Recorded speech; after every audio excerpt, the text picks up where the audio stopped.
આણંદ મનપા દ્વારા 2 વિસ્તારમાં flyover bridge માટે સોઇલ ટેસ્ટની કામગીરી હાથ ધરાઈ।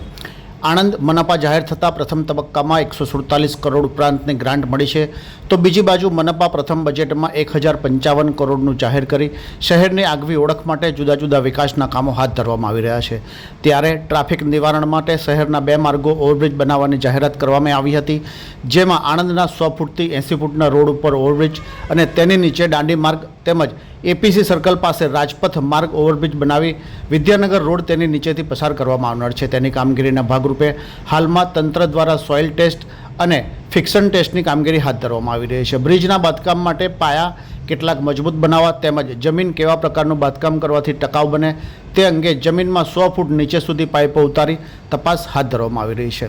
પ્રાપ્ત માહિતી અનુસાર આણંદ મહાનગરપાલિકા કમિશનર દ્વારા પ્રથમ બજેટ બેઠકમાં 2 માર્ગો પર બ્રિજની જાહેરાત કરવામાં આવી હતી, જેના ભાગરૂપે હાલમાં રાજપથ માર્ગ અને 100 ફૂટના બ્રિજની બનાવવાની માટે ચકાસણી કરવામાં આવી રહી છે। આણંદ મનપા દ્વારા ઓછા દબાણો હટાવવા પડે તેમજ કોઈ વિઘ્ન ન આવે તે રીતે બ્રિજનું કામ હાથ ધરવામાં આવનાર છે, જેને લઈને વિદ્યાનગર રોડ ઉપર એપીસી સર્કલ પાસે રાજપથ માર્ગ અને દાંડી માર્ગ પર ઇન્દિરા સ્ટેચ્યુ પાસે 100 ફૂટ રોડથી 80 ફૂટ રોડને જોડતો બ્રિજ બનાવવામાં આવશે, જેમાં નાના દબાણો સિવાય અન્ય કોઈ પાકા દબાણ હટાવવા નહીં પડે, જેથી બ્રિજની કામગીરી ઝડપથી શરૂ કરાય। હાલ આ કામ અમદાવાદની એજન્સીને સોંપવામાં આવ્યું છે। તેઓ દ્વારા જમીનનો સોઇલ ટેસ્ટ કરી રિપોર્ટ તૈયાર કર્યા બાદ જ બંને બ્રિજની ડિઝાઇન તૈયાર કરી નકશા બનાવવામાં આવશે।